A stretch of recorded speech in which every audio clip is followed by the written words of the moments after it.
Good afternoon, everyone, and welcome to Long Form Conversations with Dyab Abou Jahjah. Welcome to this latest episode after a bit of a break that Mouin and I had. Our inspiration for these discussions is the well known quote by Antonio Gramsci: "The old world is dying and the new world struggles to be born. Now is the time of monsters." My name is Bassam Haddad, and together with my co host Mouin Rabbani, we are exploring this theme with a series of guests whose work has provided valuable insights into these issues. For this episode, we're delighted to be speaking with at long form with Dyab Abou Jahjah, Lebanese political activist and writer. He is the co-founder of the Hind Rajab Foundation. Born in southern Lebanon, he was displaced with his family during the 1976 Israeli invasion, an experience that has shaped his political outlook. He later settled in Belgium, where he rose to prominence in the early 2000s as the founder of of a number of organizations. I'm going to skip, if you don't mind, Diab, I'm going to skip your bio and we will post the whole thing because it is actually one page long. So with that, I will welcome you and Mouin. Very warm welcome to Long Form Conversations. We're very much looking forward to this discussion and we've been talking about it. Ahlan wa sahlan. Ahlan Fik, thank you. Thank you very much for inviting me. Ahlan. Hello, Diab, and it's great to have this discussion with you. Let's jump right in. Um, are we experiencing a transformation or disintegration of the international order? Or is this order experiencing yet one more challenge from which it will recover and perhaps emerge stronger than before? And in this respect, many people have described Israel's genocide in the Gaza Strip as the final nail in the coffin of the international order established after World War II and the institutions that underpinned it. Do you agree with this assessment? Yes, I do agree with that. I think, of course, we do not want to be doing any fortune telling. It is, the international system in reality in general is quite difficult to predict and to, fully understand or fully grasp. However, I believe that all through, if we focus on the international legal order, international order as such, from that perspective, I believe that there were always marking points, rupture moments where you had an event that put the whole system to test and under stress. And Gaza is one of these moments, one of these marking moments. And the one before it was the Holocaust. And some people might protest this comparison. However, when it comes to the repercussions on how we understand law and how we understand order and how we understand the idea of a system, I think the comparison stands. So I do not believe that, you know, after this, things will be business as usual.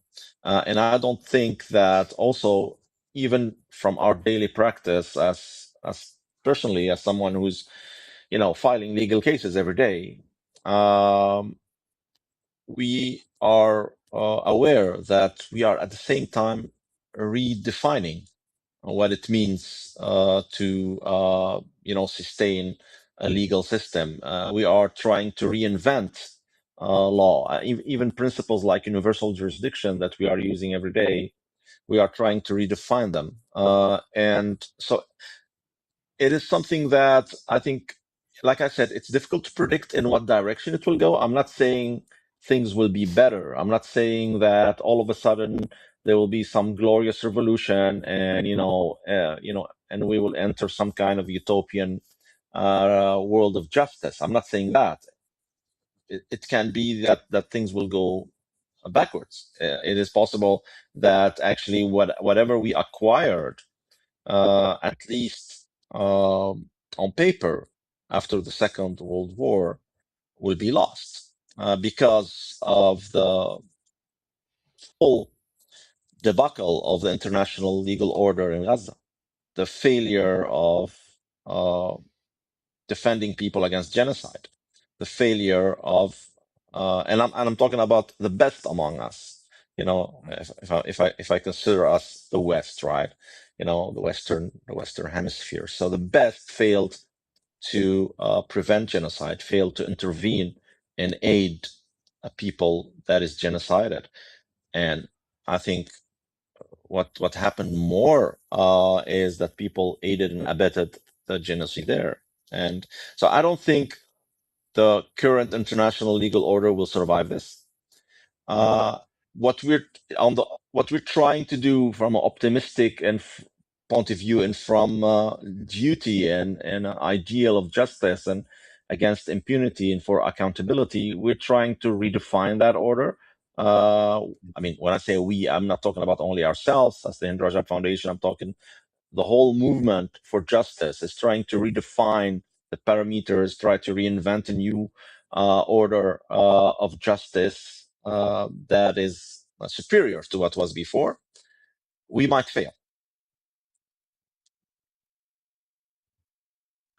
But let me then follow up with the question I ask others who provide a response similar to yours.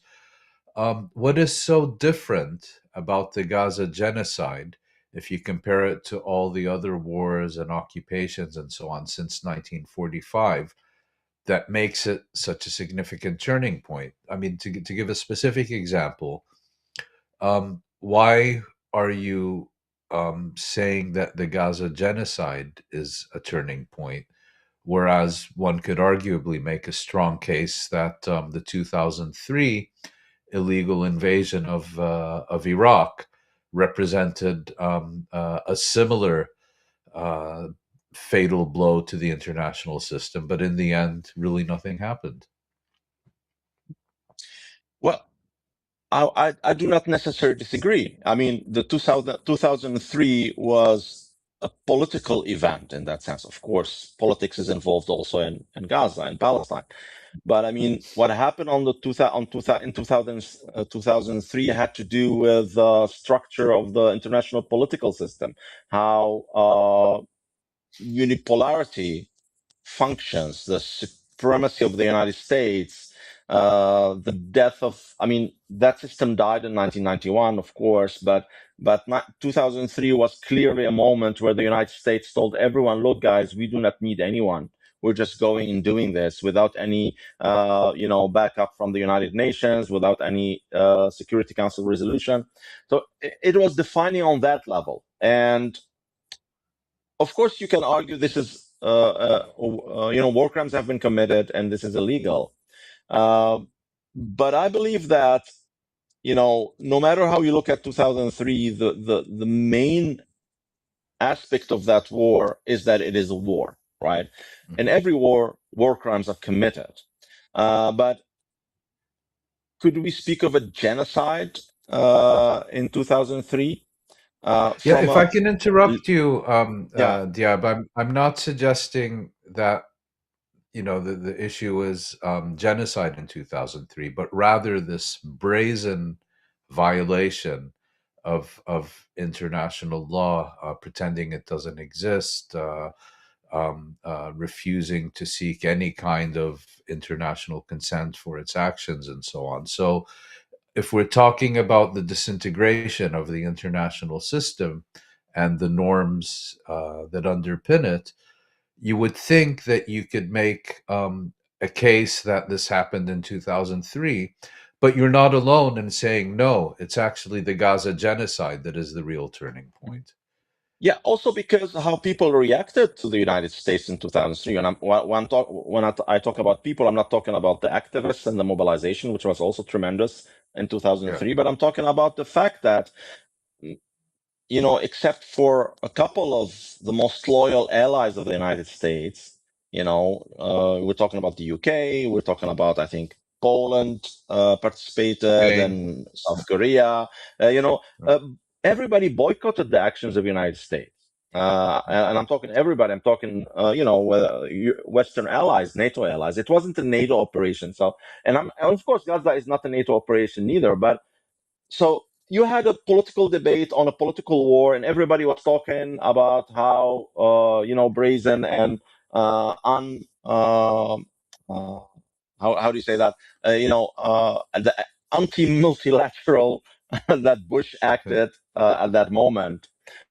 So, but we come now to a genocide, which is, we're nobody talking about a conflict to start with. I mean, in terms of from the legal perspective, of course, you have a debate on everything, right? But you cannot compare the invasion of 2003 from an international law perspective, even to what Israel has committed in Gaza. It is also unrelated to the conflict dynamic. When we start talking about genocide, we do not talk about the conflict anymore, because of course there's always conflict. Let's give an example. In the Rwandan genocide, of course there was a conflict between the Hutu and the Tutsis. Of course there was conflict, and the Hutus would tell you that the Tutsis tried to assassinate or did assassinate the president. But when you commit genocide, nobody discusses that anymore. We're talking about the genocide. So, and when you commit genocide, on the record, a genocide that is, it's a cliche, but it's true, that was really live streamed, and where you have a consensus almost in the legal community that grew. Of course, that consensus, it wasn't at the beginning like always, but it grew quite fast into kind of a consensus. And then on the legal level and on the political level, you see that the complicity with that genocide continues. Whether it's weapon transports, whether it is, special relations with the state that is committing the genocide. Of course, you can say that there was the ICC warrant against Netanyahu, but it is not enforced. Netanyahu can still fly above France. He can still fly above Italy. Nobody's trying really to arrest Netanyahu. Okay, they are not inviting him in most European countries. In the United States, of course, he gets a stand ovation. So what I'm trying to say, the difference is that this never happened anywhere before. When there was a genocide in Rwanda, everybody was against the Hutus, except maybe like some rogue elements here and there. But I mean, I don't honestly know the position of every state on this, but the overwhelming majority, definitely in the West, was against the perpetrators. When you had the And those who genocide in supported Darfur, them did so you can very speak about the same covertly. thing. Sure, because it wasn't, it was clear that there was the mainstream. When we're talking about mainstream, the mainstream defined a position that is in agreement, at least with the letter of international law. While in this case, we see that there is a brazen denigration of all these principles. Yeah. Let me just one more follow up. You've just said that it's still unclear what's going to replace the international system that is being taken apart piece by piece as we speak. What are your expectations in terms of where are we headed next? Is it going to be total chaos? Is it going to be strengthened protection for civilians in conflict and human rights law and international treaties? What are your expectations in this regard, given what we've seen in the past 2 years? Well, again, it is very, very difficult to really predict how this. I think we're not in a linear system in the sense that we can really read how it goes. It's a lot of fractal aspects playing around, and I think chaos theory is up to a comeback now. It was very popular, in the 90s, beginning of the 2000s, but I think it's time to, you know. Give it a place again. More rather that more than game theory. Um, but okay, as an activist, we are operating on the ground, and we try to build a strategy, right? And when you're doing that, it means that you're a little bit optimistic, or that at least you believe that there's a possibility of change in the sense of the word, that we can instigate a form of agency, and maybe indeed reach a new reality where human rights and also international norms are respected, and where no double standards are dominating them and no power relations. So of course we need to keep trying to do that, and we need to try to build coalitions, and we need to try to mobilize, but we are swimming against the currents. I don't believe, even though it might seem as if there is a shift in consciousness, and there is, right? There is a shift in consciousness in terms of, a generational shift, maybe, especially in the West, that people are starting to, young people are becoming aware of the injustice in Palestine, becoming aware of the hypocrisy, and so on. Um, but this would not necessarily lead to a shift in power unless, there is a shift in these relations of power themselves. Meaning, of course, you're talking about opinion and ideas that are influential in reality. But I still believe that the material base of the world is more influential than opinions and ideas. And so I think it's a big challenge, but we do not have a choice. The only thing we can do is to mobilize and to organize. We cannot do something else. So we keep doing this. But I wouldn't say that I'm optimistic, and I do not want to sound gloomy or to be a doom prophet. I do believe we do stand a chance. When I say we, I mean the people of the world who really want to see some more justice in this planet, on this planet. I think we do stand a chance, but it's going to be a uphill battle. Diab, I had a couple conversations with you about the current moment, and I mean, I'm not sure how to begin asking about the current moment, whether the situation in Palestine, and of course your own village and towns and cities in Lebanon, notably the south, and recently the war on Iran. Um, and I know these things keep you up at night. So my question is, can you tell us at a personal level, but also you can digress into the politics, um, as someone who has been through quite a bit actually, and people who read your bio will understand the travails and the challenges that you have faced throughout the past several decades. So let me just ask this in a very straightforward way. What keeps you up at night in this very moment? And feel free to navigate between personal and political. I think the personal and political are quite aligned at the moment. Well, I mean, obviously, like most of us, like for 3 years now, we've been living in you know, in the era of genocide, and that genocide is uh, committed against our kin. When you are an Arab, or especially when you're Lebanese, you're of course more so when you're Palestinian.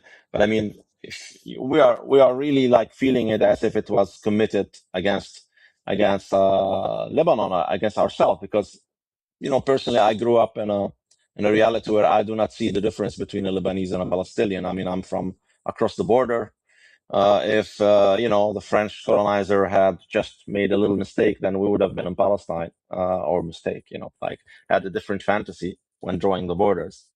Um, and now, of course, this is happening in Lebanon. So on the personal level, I mean, my village is totally razed. There's no house standing in my village. They applied the same model that they were applying in Gaza, to at least at the moment, the border area in South Lebanon, what they call the yellow area now, just like the Gaza yellow zone. So of course this is a personal thing, and this is something that you experience in a very intense manner.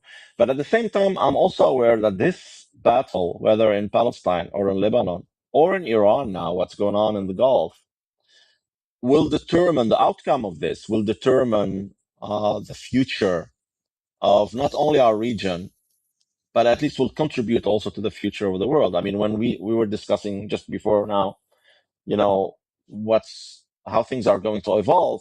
And I really believe that it's all about the balance of power, and balances of power do not shift just through debates. Of course, debates influence them, but I think uh, what's happening now in Lebanon and Palestine and in the Gulf is going to be very important to that possible evolution of the balance of power. So both on the personal level and on the intellectual level, these are things that keep me up at night.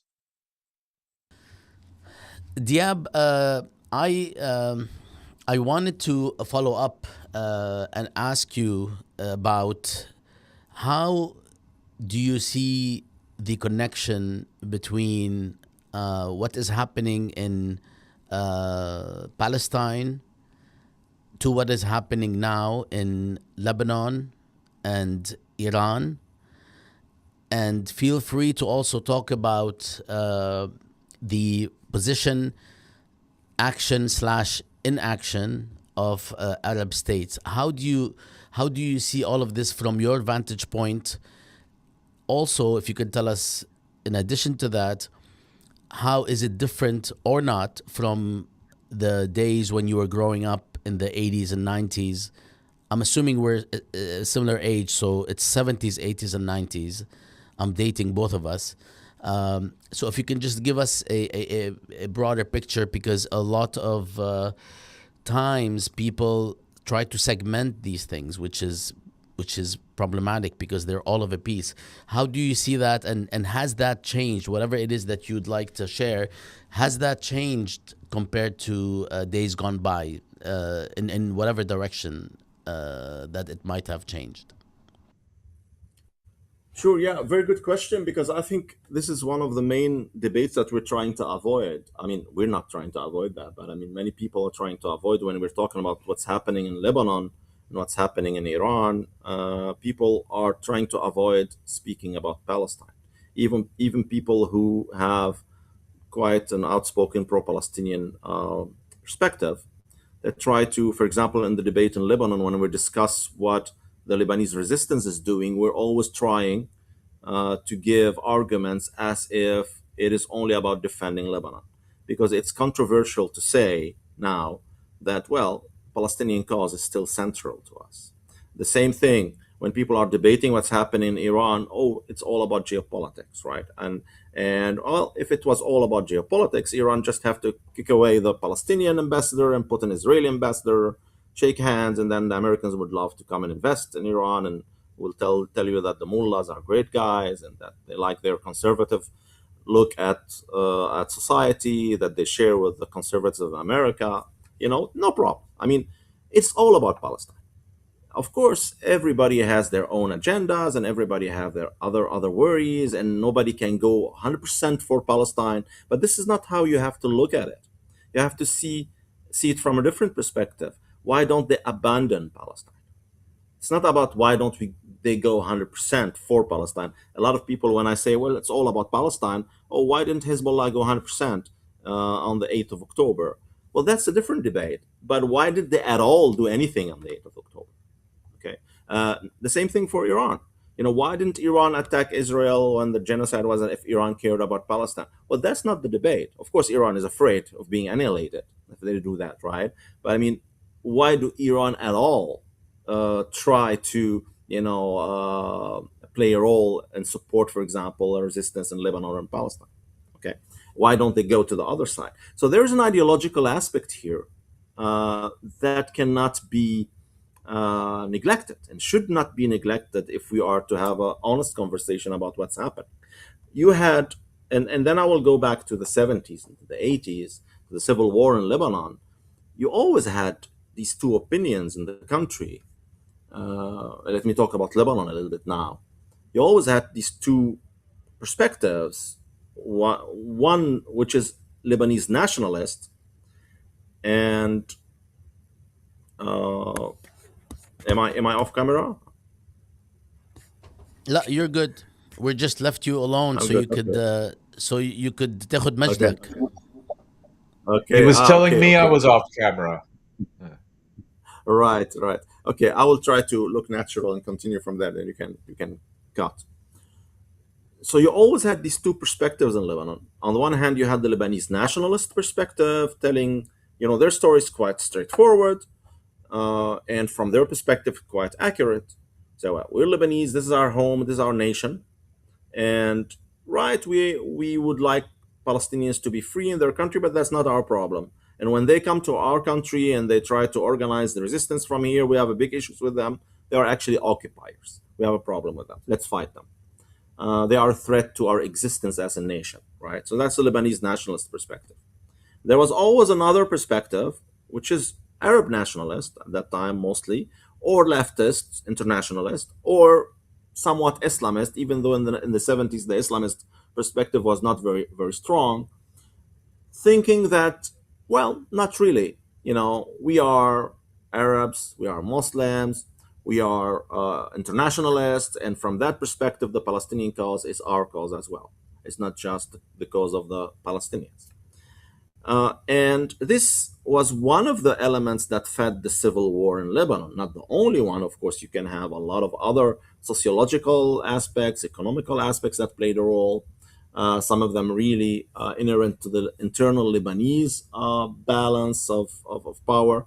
But this fault line was probably the most expressed and the most important one.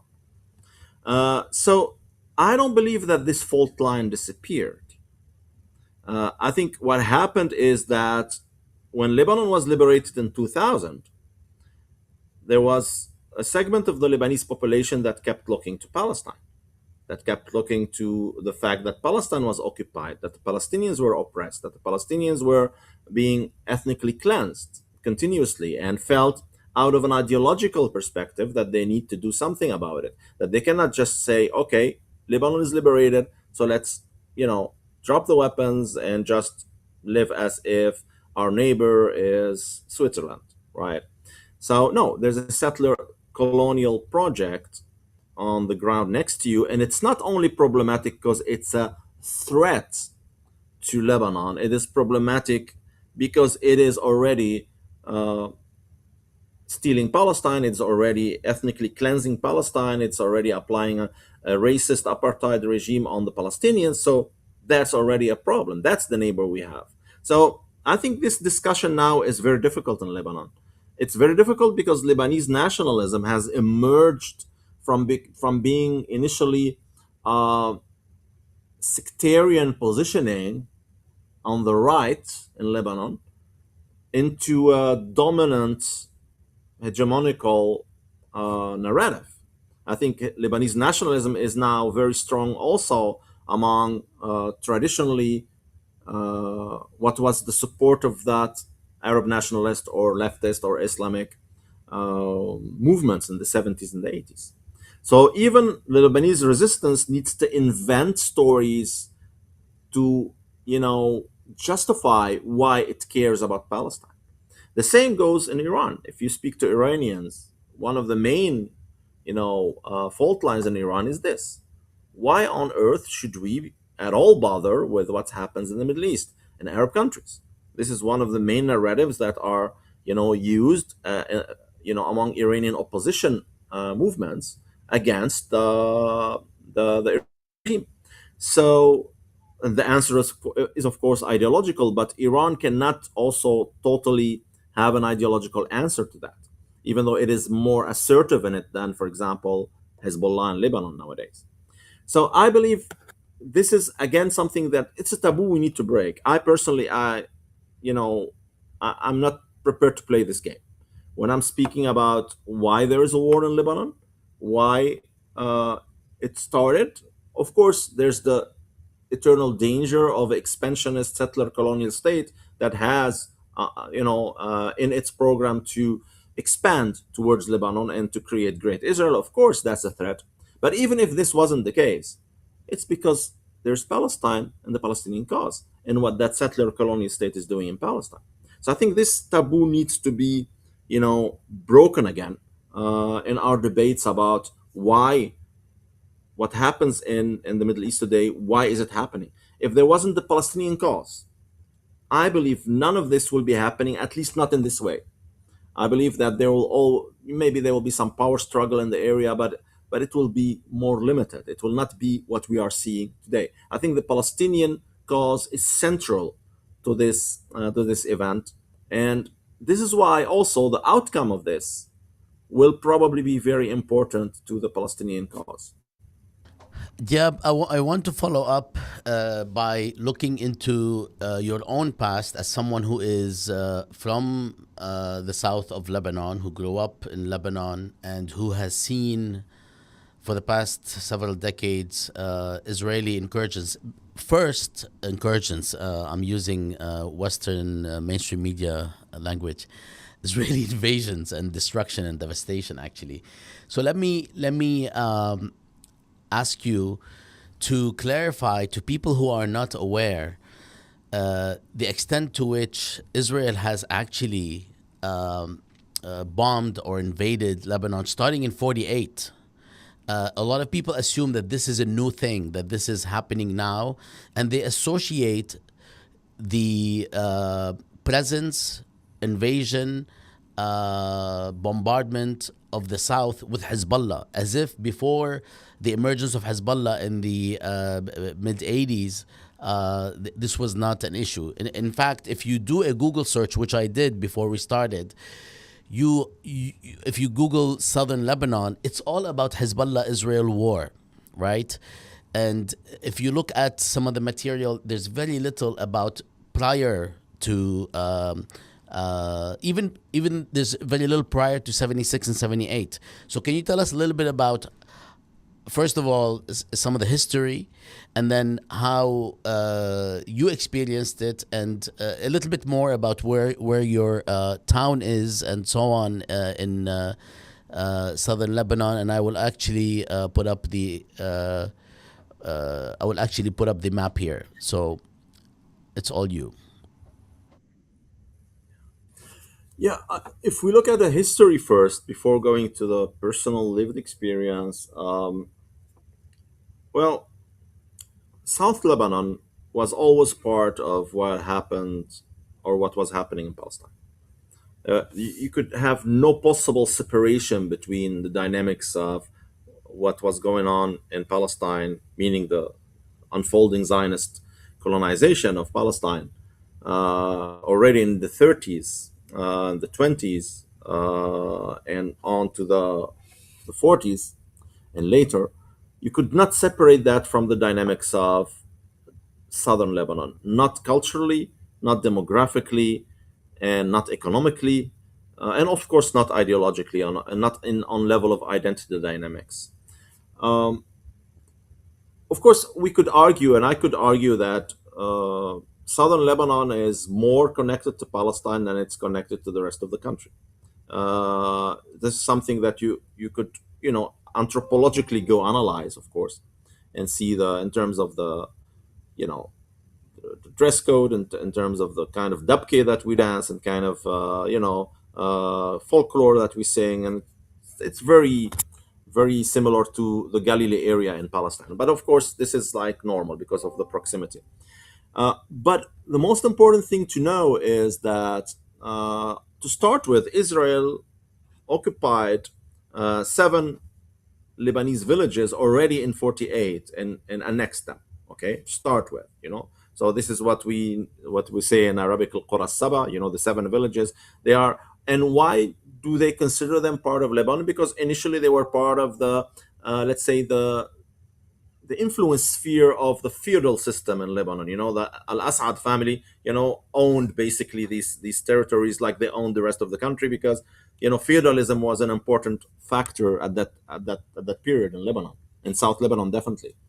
So, and then afterwards you had the Hula massacre, for example, in 48, which is a very important event where the Israelis really had an invasion and killed people, massacred people in a Lebanese village, inside, the state of Lebanon. And then you had continuously the agitation of the of the Israelis on the borders, trying to establish a bridgehead that could lead maybe to the later invasion of 1978, that was called the Operation Litani, and that intended actually to extend the borders of Israel to the Litani River, which was one of the declared goals of the Zionist movement on the record, that at least the Litani River should be the northern border of their state. So, from my personal perspective, I can testify to the fact that in 1976, so 2 years before the invasion of 78, my village Hanin, which is a small village between Bint Jbeil and Aita, was surrounded for 52 days because the villagers refused to collaborate with Israel, because Israel was building a militia already in these villages on the borders. And some of these villages started collaborating with the Israeli army and providing them with auxiliary forces, what later would become the Saad Haddad army, or the South Lebanese army. So Hanin, of course, was asked to do the same, to provide a number of young men to carry weapons, to be working with the Israelis, and refused that.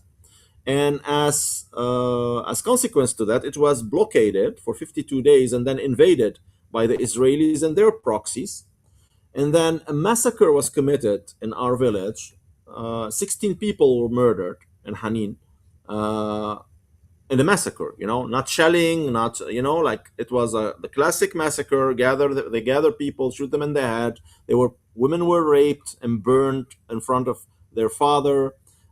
Atrocities committed there, and then we were all ethnically cleansed, including me. I was 5 year old. I still remember that day as if it was yesterday.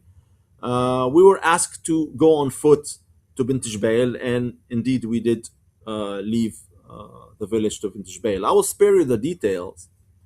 A lot can be told about that episode in my village Hanin. But to go back to the big picture, when somebody comes telling me that Hezbollah is what caused Israeli atrocities in Lebanon, I mean,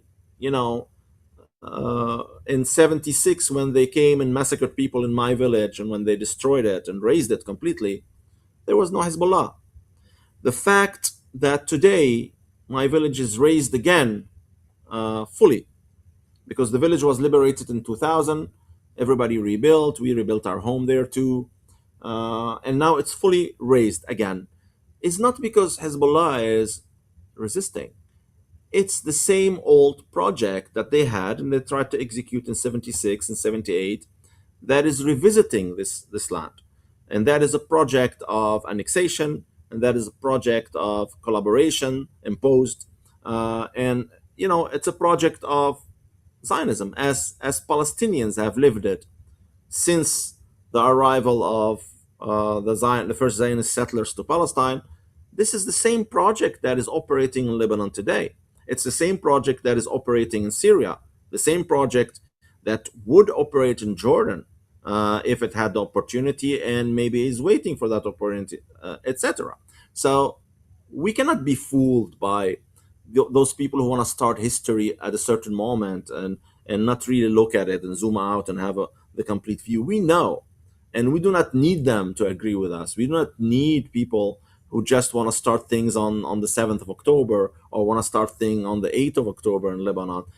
We don't need them to agree with us. We know, and anybody who would dig deep in the history of this situation and reality will come to know that as well.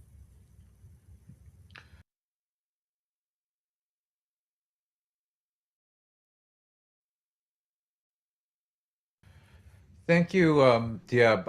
I'd now like to turn to an organization that you played a key role in establishing during the Mouin, Gaza I'm not hearing Genocide. you. I think you're muted. You're not hearing me. Did you say you're not hearing me? I can hear you. You cannot hear Mouin. Can you hear me? Because I was getting these notifications and I kind of muted my microphone when I was talking. But you can My hear bad. me now. Yeah, yeah, perfectly. Okay, great. So I'll should I just start or do you need to clap, Bassam? Do I need to clap? Just I'll just start. Is that Thank you. Go okay? ahead. I'll clap for you. Thank you very much, Diab, for that giving us a much better understanding of the relevant history. I'd now like to ask you about an organization that you played a key role in establishing during the Gaza Genocide, and that is, of course, the Hind Rajab Foundation. I'd like you to give us an understanding of what it is and what it does and why it does it. Um, but I'd also like to preface that with a question, which is that Israel, as we've been discussing, and as you know much better than us, has enjoyed blanket impunity throughout its existence. It has been able to kill and destroy at will, as if it's the most normal activity in the world. Yet we're now in a situation where Israel's most senior leaders are actually indicted war criminals at the International Criminal Court, where the Israeli state itself is being put on trial for genocide at the International Court of Justice, and Israel's reality is increasingly understood throughout the world. So it seems almost counterintuitive that you would establish an organization to prosecute Israeli war criminals at this time when you could make an argument that the international system and its legal institutions are finally beginning to fulfill their assigned roles, not only in Africa, but also in the Middle East. So, could you give us an understanding of this foundation, and also put it in the context of that question, if you don't mind? Yes. Yeah. Of course, I understand the reasoning that I'm hearing myself back. Should I mute myself? No, I cannot mute. Yeah, maybe I should mute and talk. Yeah. Okay.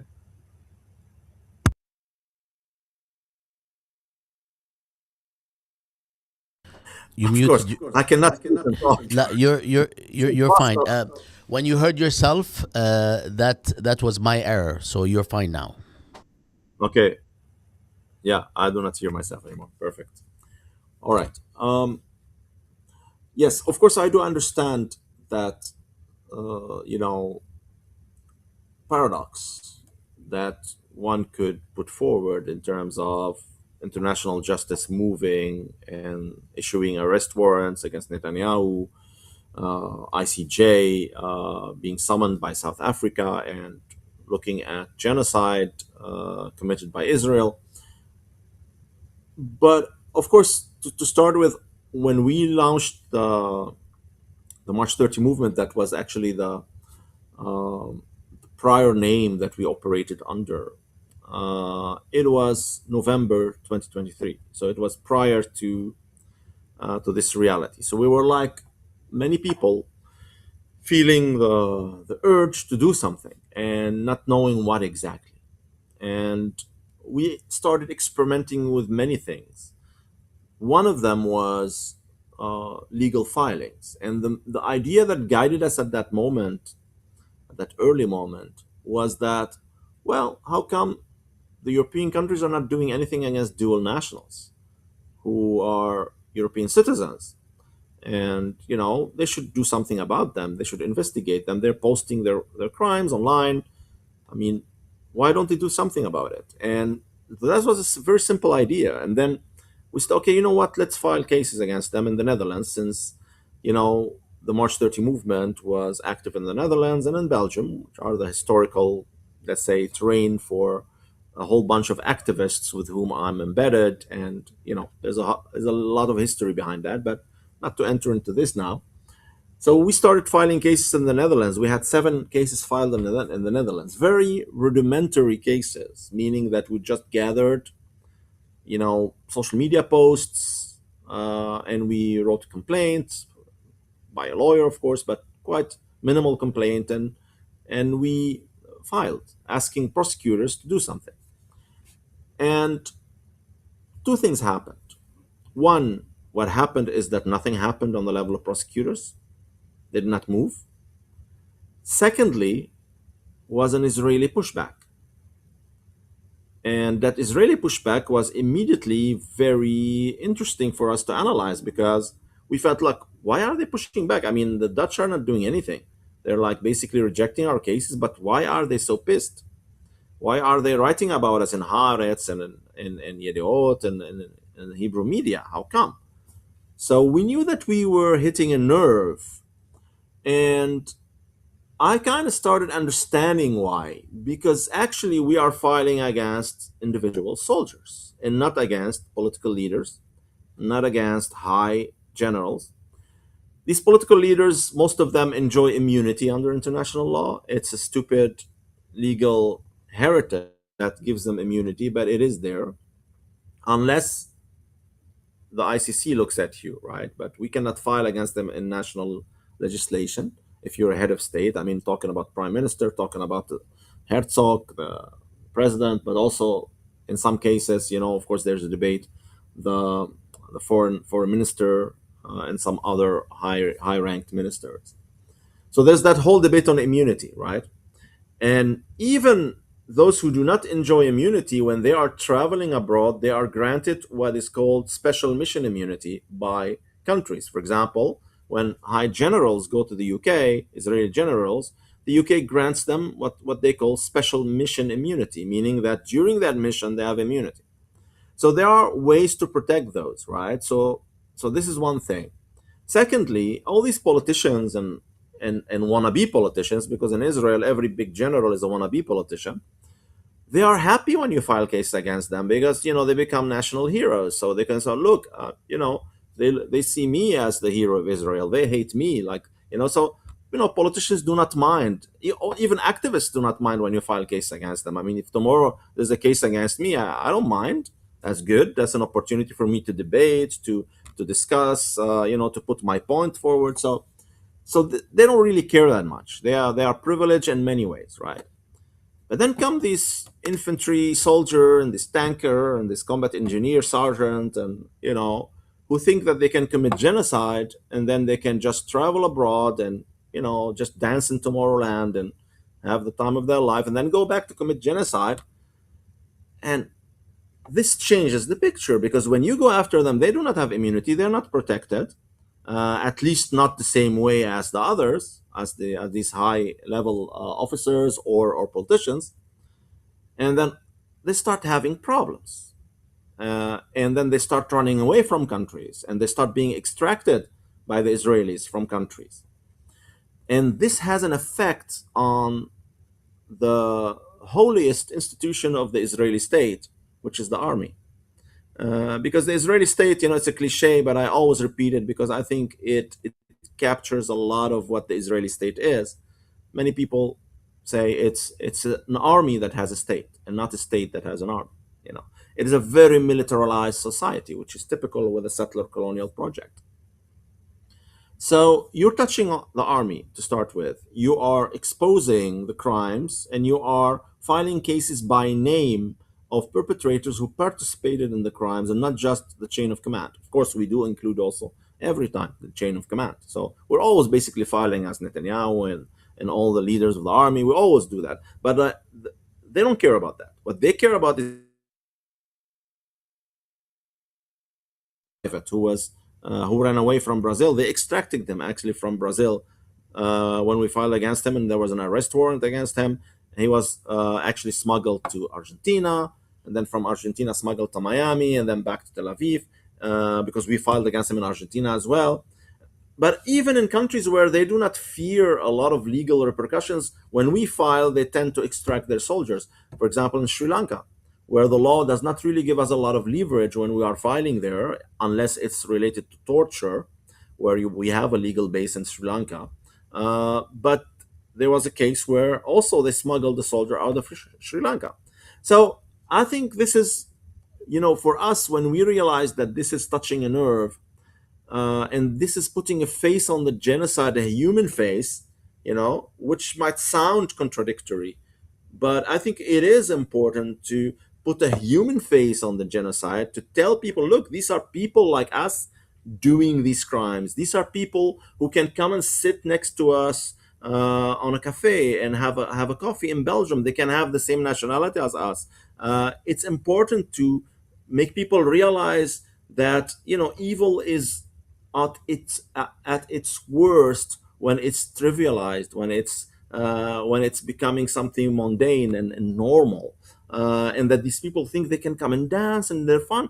Some of them are nice people, just like many people who committed crimes in the Second World War were very cultivated, sophisticated, nice German people, who were then following orders and doing what but they were still atrocious war criminals in reality. So I think this was also something that made the genocide concrete from the side of the perpetrators. It was concrete from the side of the victim all the time, because we saw the faces and we saw the pain, unlike previous wars and crimes where they were trying to talk about numbers. And this genocide, because of social media, because of podcasting, because of people who became very vocal and had a big platform and big following, we saw the face of the victim, and we saw that the victim is a human being and not a number, and has a story and has a life. And this touched a lot of people. So we've done the same thing, but from the other side, showing the face of the perpetrator, showing him also, this is also a human being. This is also a human being. He's not a monster. And that's why we need to go after them. And because they're not monsters, because they are human beings and they're not demons, they're human beings, we can get them. We can make them run away from a country. We can arrest them, like we did succeed in arresting them in Tomorrowland and putting them in handcuffs and taking them to the station. It's important. Of course, the impunity is still overpowered. Really, impunity, the geopolitical impunity. If I take that case of Tomorrowland as an example, that case, of course, the Belgians wanted to keep them, but of course, there's pressure, political pressure on the Belgian government, and then a kind of compromise comes out, transpires, and that compromise is that, well, they will defer the case to the ICC, which is, from a legal perspective, actually nonsense. You cannot defer a case from a local level to the international level. It's the other way around. Okay, the ICC, under the subsidiary rule, the ICC operates when states default, unless in high-profile, cases and for high-profile figures, right? So, and these were two soldiers, right? One private and one sergeant. So, in that sense, we created a dynamic that the Israelis now are taking into account when they are communicating about their, for example, ceremonies for the soldiers. They are now turning their backs to the camera, or they have now a new rule where they blur the faces of rank and file. Only the high officers are shown with their faces. Even now, commanders of battalions do not communicate their name. They go about with one letter. And we know that for a big part, it's because of our work. We know that they started a commission, for example, after the Liebman case. The Liebman case was in Cyprus, where actually it was the first case where they smuggled the soldier out of a country.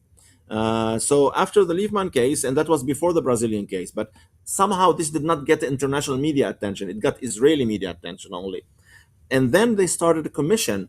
And on that commission, you have different ministries, and you have the Shin Bet, and you have the Mossad, and you have the Minister of Defense.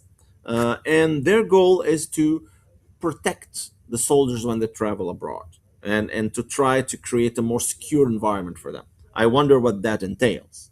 Okay, so to go back to the original question, the focus of the HRF in the practice now, we do not present anymore any rudimentary cases. We learned there's a learning curve.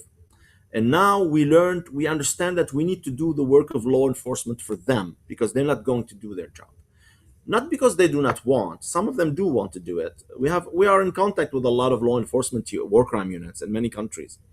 Some of them want to do the work, but there are political blockades, but also there are institutional blockades and blockades related to the means. For example, a big country like Spain has 6 people to work on war crimes. Uh, you don't only have the war crimes in Palestine. I mean, look at the world. So, in terms of blocking bureaucratically, what can they do? So, the Hind Rajab Foundation takes a case and works on it as if we are law enforcement. We build a whole forensic file before we file the case. So we identify the suspects. We look for the proofs. We create evidence, or we not create it, but we put it forward, and then only we track the suspects also until they land in a country where we believe we can have a case, and then we file a case. So it is a bit sad that we do have to do this because you would expect that at least, if they put on war crimes the same means that they put on piracy, for example, piracy, I'm talking about, property issues and not piracy and seas, right? Uh, I think we would be in a different reality. Sometimes this is also an aspect, the bureaucratic aspect of things. But I will finish by saying international law is an important thing, but international law is a vocation. It's a utopia. It's a dream. It's something that we aspire to. Like I said, I don't believe this order will survive. International legal order. I believe it needs to be redefined, rearticulated, rebuilt. However, the national legal order is a reality. That is real.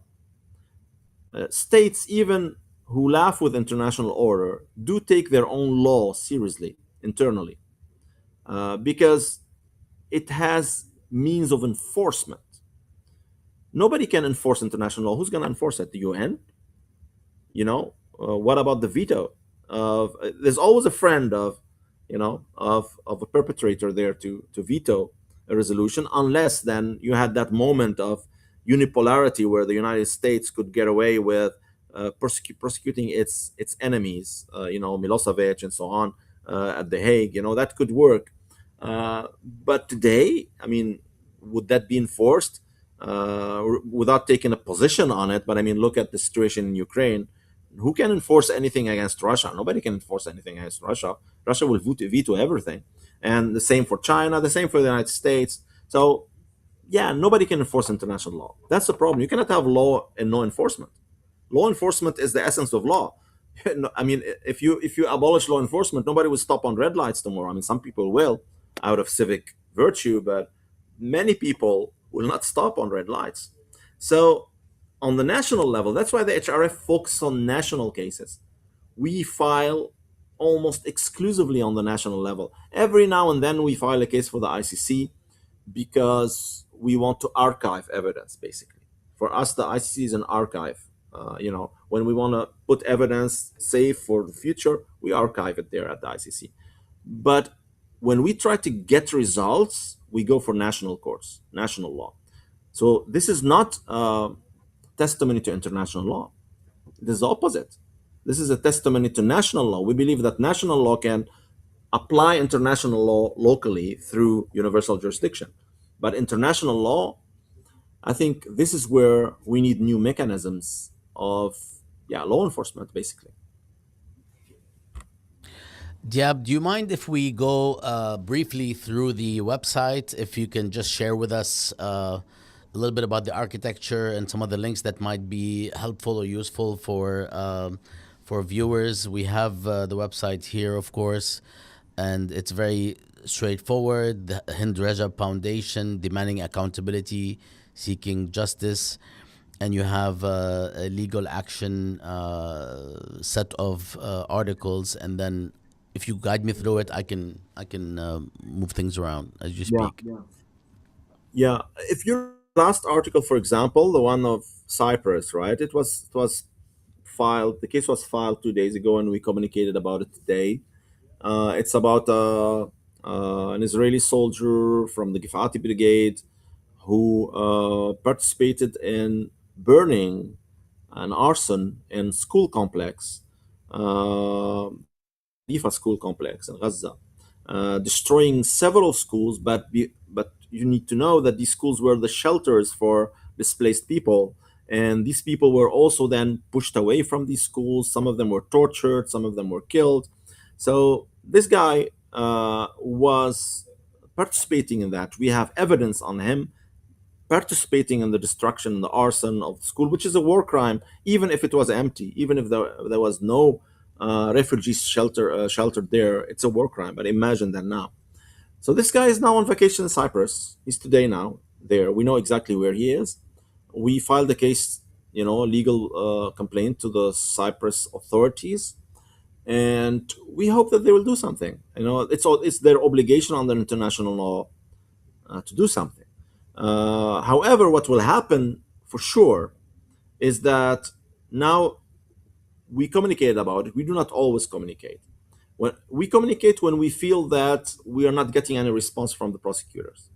We always give the prosecutors time to respond, to engage with us, to tell us what they're going to do about it. And again, why? Because we give them a complete case with the evidence. We're not doing denunciations. We're saying, look, we think this guy posted something on his Instagram, and we think you might have to look at it. No, we've done the work already. We're filing like 200 pages investigative report where we geolocated every picture that he posted, where we linked it to other members of his unit, his commanders, where we traced his timeline in Gaza, etc., etc. So it's done, and we tell him, look, you need to do something. At least interrogate the suspect. Look at his phone. Arrest him, or not detain him if you do not want to arrest him. Look at his phone. Under international law and under actually the national interpretation of it, there's a principle that's called prosecute or extradite. So when a war criminal is on your territory, these are the two only options that you have as a state, to prosecute or to extradite. So this is like a case. I mean, we don't know what they're going to do, but what will definitely happen is that if he's not held, the Israelis will extract him from Cyprus. So his vacation is over for sure, which is a part of it's some form of accountability already. It's some form of telling the world, look, you cannot be a war criminal. Just act as if you're not. And somebody's watching you, and somebody is going to file legal cases against you. And so of course this is not justice, but it's a beginning of accountability. The fact that these people do not have 100% impunity, that they are now obliged to change their plans because of people filing cases against them. So it's a form of beginning of accountability that we believe, but we're not satisfied by far by stuff like that. We want at least things like in Belgium. In Belgium, there was arrest, there were handcuffing, there were interrogation. The Belgium did not close the files. By the way, after the interrogation, Belgium thought the file is solid and sent the file to the ICC, which is, like I said, nonsense. But Belgium did not close that file. So if you go through the website, you have a lot of these. I mean, we almost exclusively communicate about legal action. Sometimes you have analytical articles, or we try to create some context or educate on some aspects of our work, but I think 9 out of 10 posts are about legal actions, right? Sometimes we participate with partners. For example, we have done cases regarding the flotilla.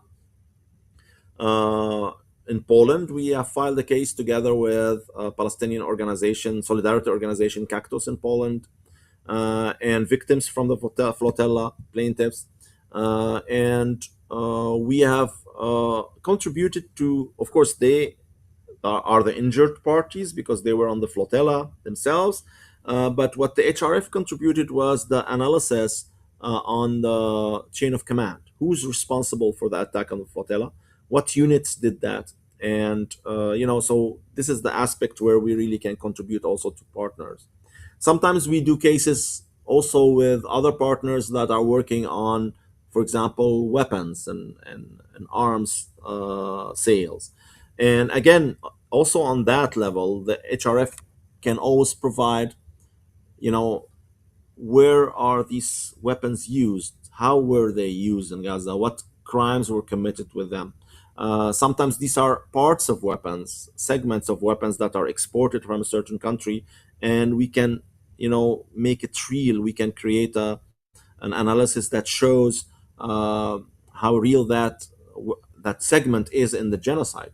The fact that it actually killed people eventually.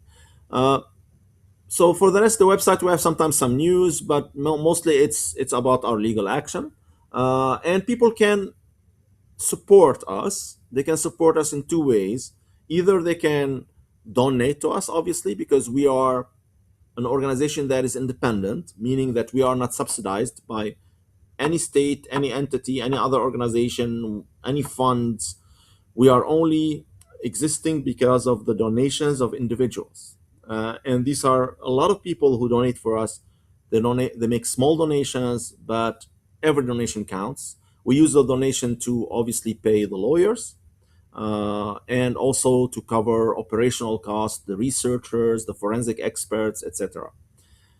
And you can, of course, donate one time, or you can donate monthly. We prefer the monthly donation because it's a commitment that people take, even if it's a small amount. It's something that we can build upon, we can project our work upon. And you can volunteer.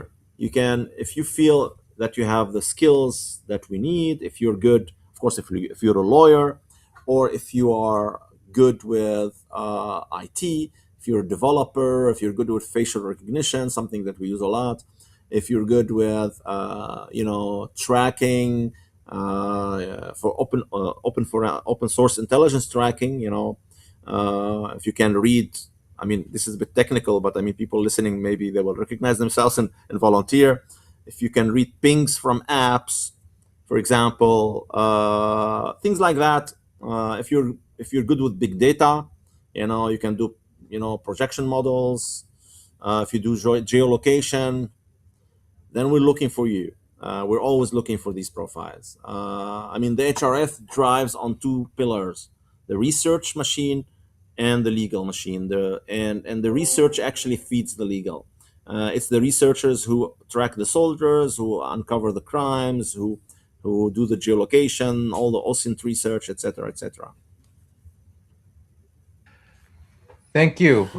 Thank you very much, I Diab. Mouin, go 1 second. You can Yeah. go ahead in so people can reach out. They can donate. They can volunteer, and if you don't mind, if you can just quickly tell us. A lot of people that I spoke with in the past, they assumed that this is strictly about Hind Rajab. Can you just clarify this? Yeah, I heard that also. Well, it's about what Hind symbolizes. It's the innocence of the victims of the genocide, and I mean, we carry Hind in our name because for us, she's an icon of innocence, and represents all the victims of the Gaza genocide, men, women, and children. But I mean, the story of Hind is so. Uh, yeah, I mean, I still have difficulties talking about it, but I mean, I try to detach a bit from the story of Hind, because the story of Hind is very heartbreaking, and I think many people know that now because of the movie that came out, and that educated a lot of people on what happened to Hind. By the way, I couldn't watch that movie. I still did not watch it because it's a bit, yeah, it's a bit. I will. I'm planning to do it, but I heard it's a great movie, and that she really shows the reality, the atrocity of that crime, and the depth of that pain. But I mean, the murder of Hind represents Israeli impunity in its most pure forms. The murder of Hind is happened real life, was live streamed. Everybody knew there was a kid, not like 5 year old, stuck in a car amidst bodies of her loved ones killed in a car. It's like a horror scenario, and that people are trying to help her. Ambulances, people are trying to secure an ambulance to go get her. And honestly, even me, I thought that the Israelis are going to let that happen. They're going to let the ambulance reach Hind and maybe even spin That it they for wouldn't their be own so PR. stupid as to do this in full public view. Yeah, exactly. From their own PR strategy. I mean, I couldn't imagine. But I believe, Moin, I believe like what they showed in the Hind murder is not stupidity. I think they showed disregard for the whole planet, for whole humanity. It's a middle finger they gave to everyone. And Yeah, they told them, we don't yeah. care. We're going to kill that kid. We're going to kill even the ambulance people that we agreed that you sent to her. And you're not going to do nothing about it. And in that sense, Mm. I think it represents also on that level what the Gaza genocide was, because this is a micro example of that genocide as such, because that's how they're acting. They're going to We want you commit to a genocide. know, yeah, we want you to know that we will do what we want because we can do what we want, and you can do absolutely nothing about it. Nothing about it. Um, Exactly. and that's ultimately what the Hind Rajab Foundation is about. And I'd also like to acknowledge that her eighth birthday, had she lived, would have been yesterday. Yes. But I'd now like to tie this into a broader issue, which is you've discussed in quite some detail, let's say the chain of genocide and the different links in the Gaza genocide. And it would appear that a particularly weak link in this chain consists of Israeli soldiers who were also citizens of various countries in which you are seeking to promote prosecutions. But here we have, for example, I think it was last week. I don't know if this is a case that the Hind Rajab Foundation was involved in, of detailed dossiers about 10 UK nationals, 10 British nationals provided to the British authorities about the war crimes that they are guilty of in the Gaza Strip. And the British government basically decided there's nothing to see here. At the same time, there has been a massive campaign against the foundation and indeed against you personally. So, could you talk about this issue and perhaps also reflect on how it represents the other side of the coin of impunity? And here I'm referring to another organization that you were a key player in, the Arab European League, which sought to raise issues of racism and discrimination in Europe during the past decade or two, at a time of rising racism and bigotry in Europe. I know you were active in Belgium and the Netherlands, perhaps also in other countries. Yes. Yeah.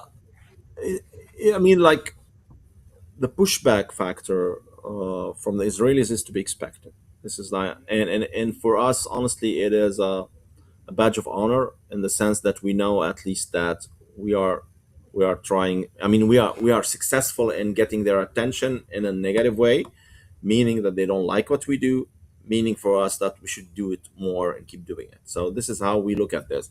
And in the meantime, we understand also very well that, and they understand very well that what we do is beyond just symbolic, beyond just annoying them. Because, when people are arrested, then, it's not just symbolic.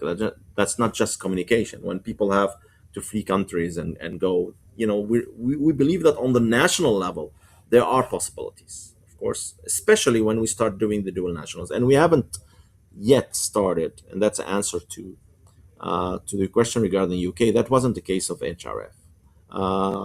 And we are in touch with the organization that filed these cases now because it attracted our attention, and we will look at the files and see if we can strengthen them somehow and refile again. But we haven't started filing dual national cases yet because we know that these are the cases where we're going to have trials, where we're going to have moments in courts. So we have to prepare them good. And we have the luxury of preparing them good. Why? Because these cases are not dependent on traveling soldiers landing in a country, creating jurisdiction by the mere fact of them being there, and then that jurisdiction disappearing the moment they travel away, which puts us under pressure, like the guy in Cyprus now. He's not Cypriot, right? So he's there. The only moment we can file against him is that moment. How long is he going to stay? What was his plan? 1 week, 10 days? So with dual nationals, we're not under that kind of pressure. So we take our time, we prepare our cases slowly and deeply. I'm not saying the cases against the travelers are not prepared, but we even want to do much better on the dual national cases. We filed one big dual national case that we did not communicate about. Also, that's another aspect of our strategy, because I said we did not file. No, we did file one, but it's a very big case and it's in a country, and we're keeping our mouth shut because we're communicating with the prosecutors and they don't like it when you communicate. Now, with the travel of soldiers, we don't have a choice because if they're not doing anything fast, they're not going to do anything and the guy will leave. So we put them under pressure. But with dual national cases, we don't care if he comes or not. So let them take their time. So they cannot say, oh, these people are just about, public advocacy and they put us under pressure. No, we're about what you have between your hands, the case itself, meaning. So this is coming. The dual national cases are coming. The pushback is going to increase. And we know that the disruption, the attempts to disrupt our work is going to increase. I mean, the Israelis are trying to put us on the terrorist. Of course, they put us on their own terror list or whatever. I'm banned now to go to Israel. But I don't think that was an option anyway for me, but I don't want to even go there. I'm a Lebanese citizen. And until this moment, that's also still forbidden by law to do that, which is a good thing, I believe. Anyway. But the Israelis are trying to push the Americans to put us on a terror list. The Americans are willing to oblige and put us on a treasury sanction list, like they do with many NGOs. But the Israelis are telling them, oh no, that's not good enough. No, we want the terror list. And the Americans are kind of, really? But how can we? What do you have against them to say they're terrorists? So I think this is the only reason why this is being delayed, because the Israelis want more than just the Treasury Department sanctions. So this is something that they're trying to do against us to stifle us, and it's going to be a challenge, but I think we can overcome that challenge. We're preparing for it. We're ready for it. So the other question you asked, Mouin, is I think is important because you're trying. I mean, when I think about the experience of the AAL, the Arab European League, which was also involved, by the way, with legal action against Israel, more particularly Ariel Sharon.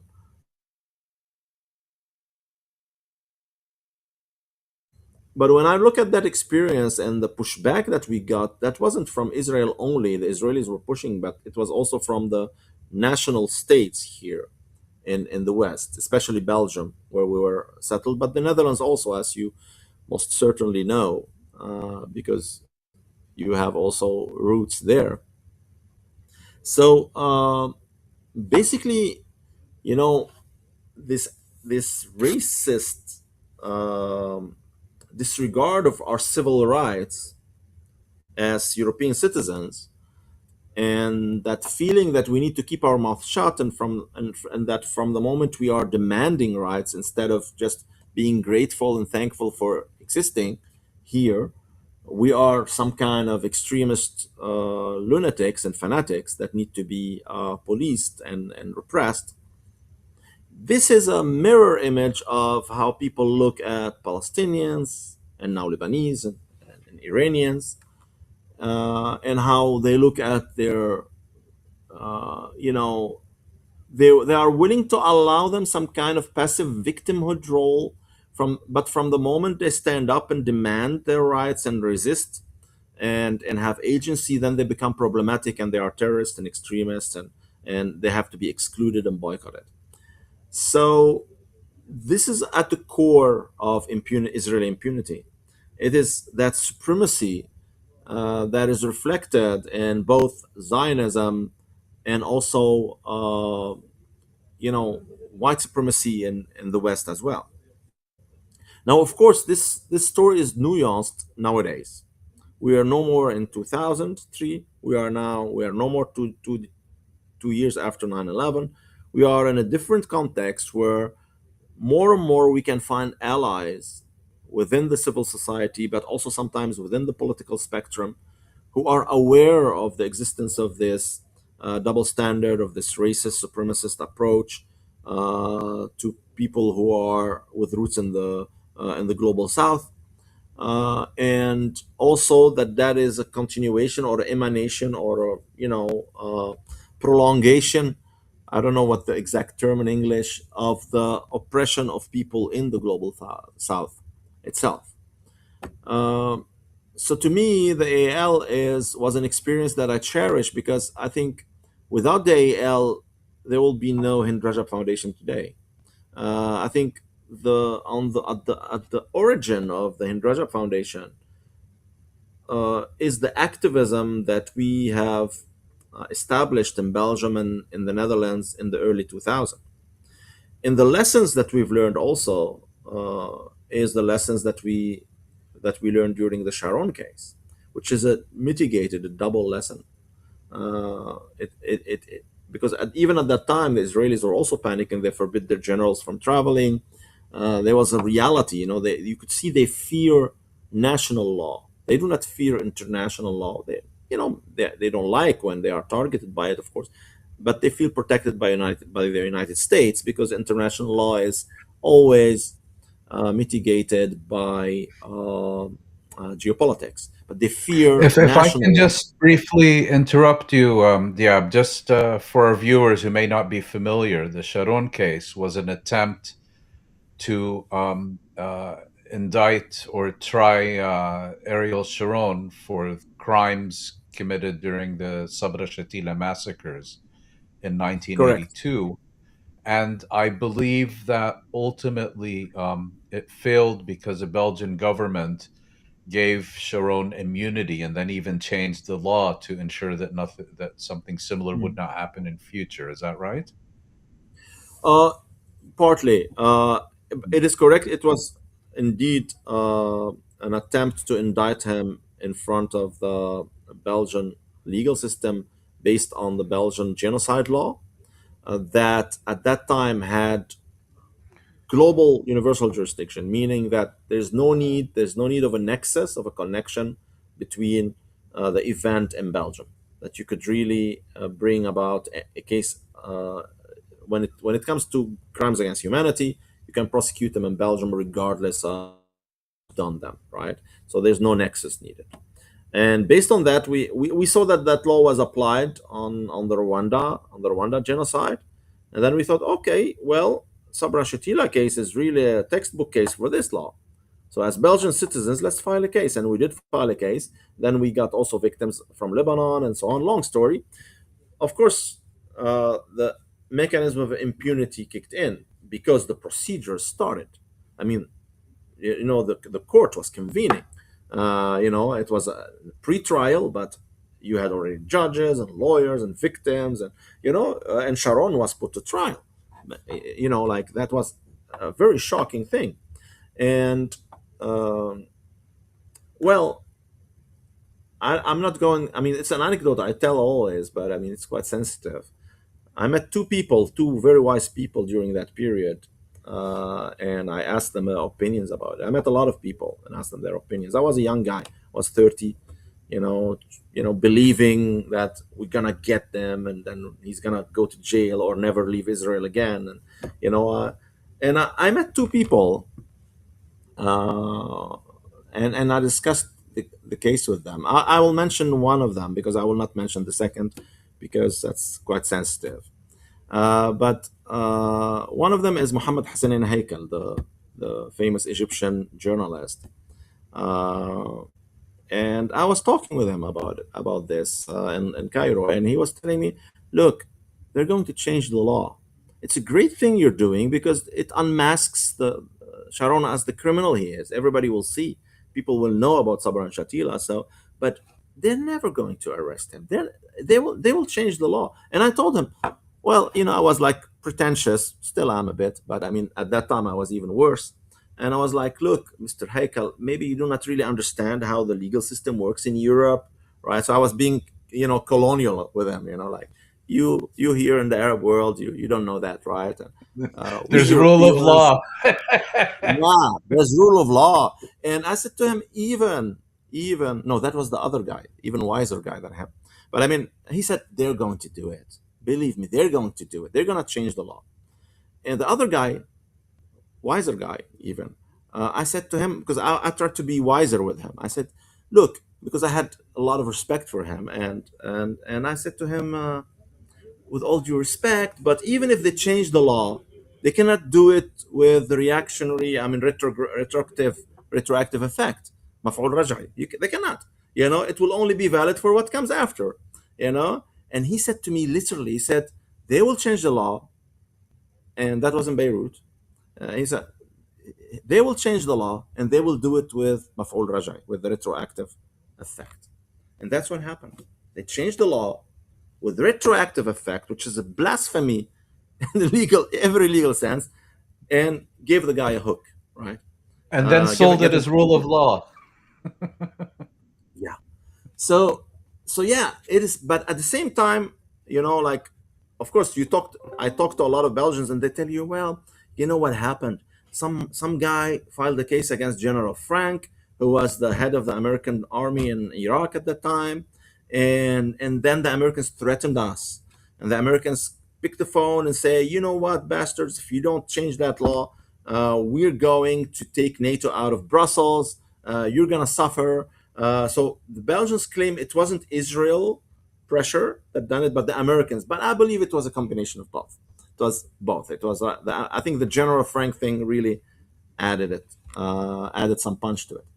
So yeah, I mean, that lesson was always in the back of my mind, you know. But again, when we start seeing, okay, for these, hot shots, they will get stand ovation at the Congress, even if they were war criminals, indicted war criminals. But these soldiers, they are not protected like that, and these are the ones doing the crimes on the ground, right? Because we do not just file against any soldier, right? I mean, in Tomorrowland, you had hundreds of Israeli soldiers who were dancing there, and we were monitoring at least 200 of them, that we're monitoring, right? We filed against two only. So we file against really people of whom we know that they committed war crimes.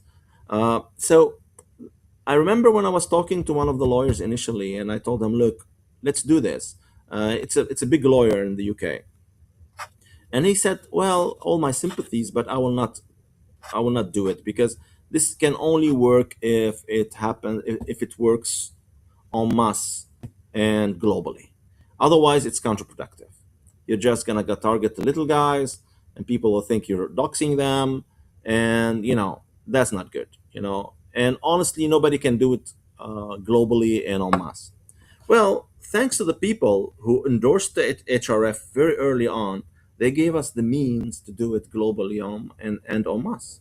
And that's what then it became something, because like the traditional Marxist line on when quantitative elements become qualitative.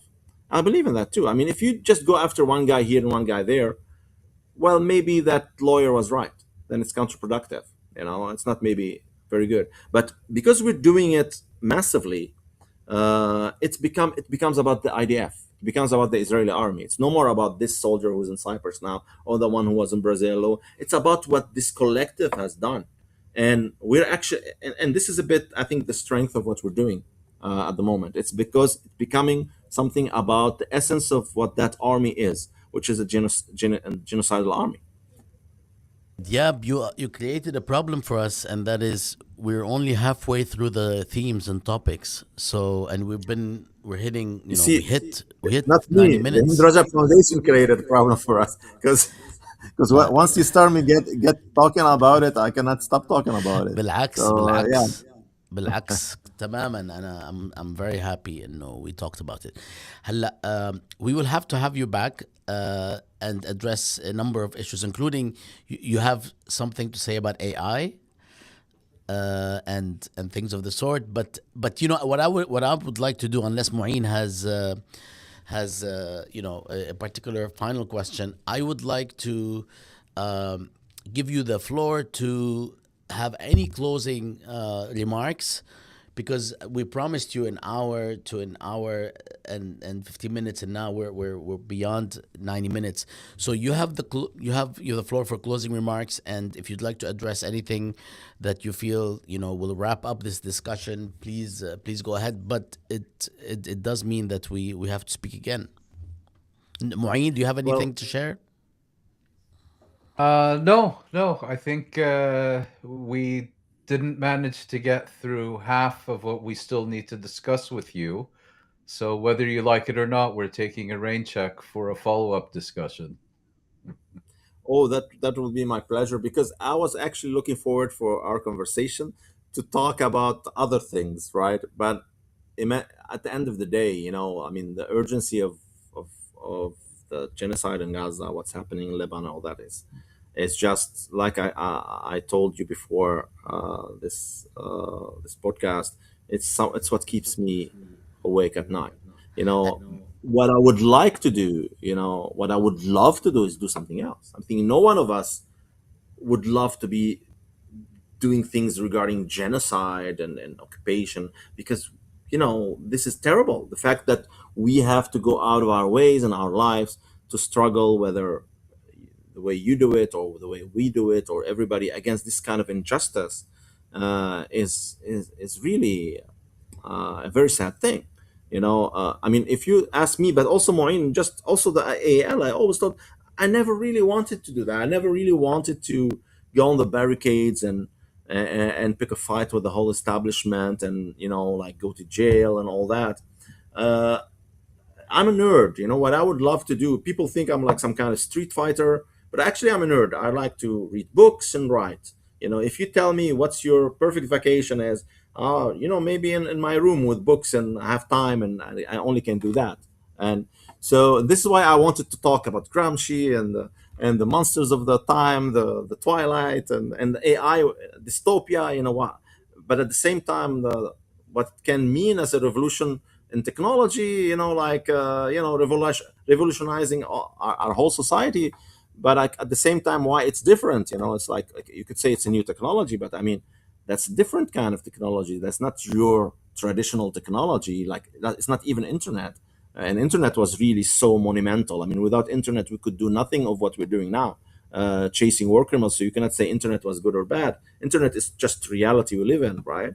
So I mean, these are the things I would like to discuss. But I don't think any of us have this luxury. At least not I do. I mean, when we start talking about this, about the genocide and about these war criminals enjoying impunity, about the fact that they are, you know, that we have to be happy now that one of them just returns home, somebody who really committed atrocity, that we're happy that you know his vacation is perturbed, you know, and that we feel like, look, we're advancing, and we are advancing. But I mean, the fact that we are there here in that spot, it's terrible.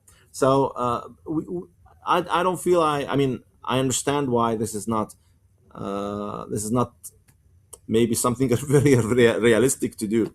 Now if you invite me back, I don't know when, and you tell me, look, ممنوع تحكي عن HRF, it's forbidden, then I think it might work. But otherwise, I will do again the same thing, and I will talk for 2 hours about HRF and justice, and yeah. Understood.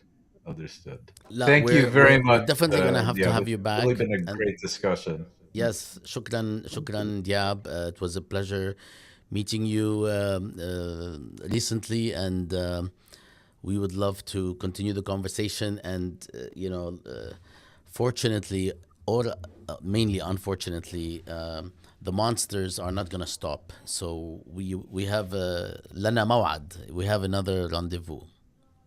Thank you very much. It was a pleasure talking Thank to you Thank you you. both. so much, Azizi. Have a great day. Bye. Salam. Salam. Salam. Mouin disappeared. I hope he can come back. There he is. أهلا وسهلا Mouin. Yeah, so this was excellent. You know what? You're muted, but it's okay. Let's talk about this while you're muted. It'll be shorter.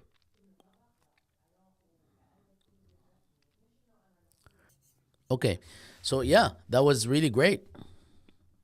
Yeah, no, it was a fascinating discussion, rich in both history and detail, and I particularly appreciated his explanation of why we are now in a crucial historical moment where the extremely valuable initiatives that his organization and others like it are taking will help define our future.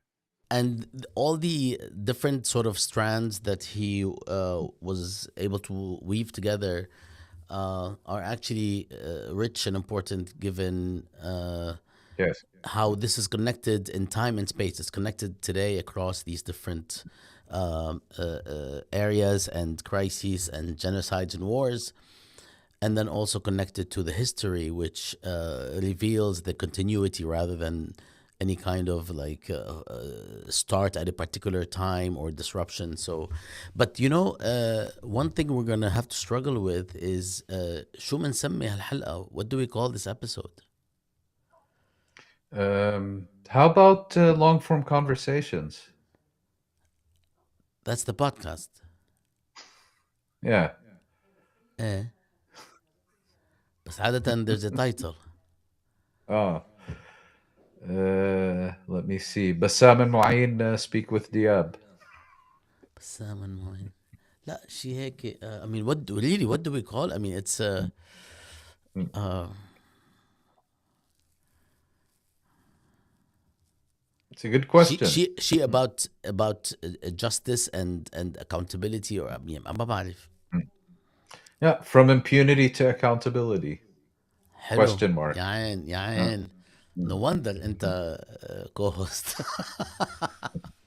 From immunity to accountability. صح. Yes.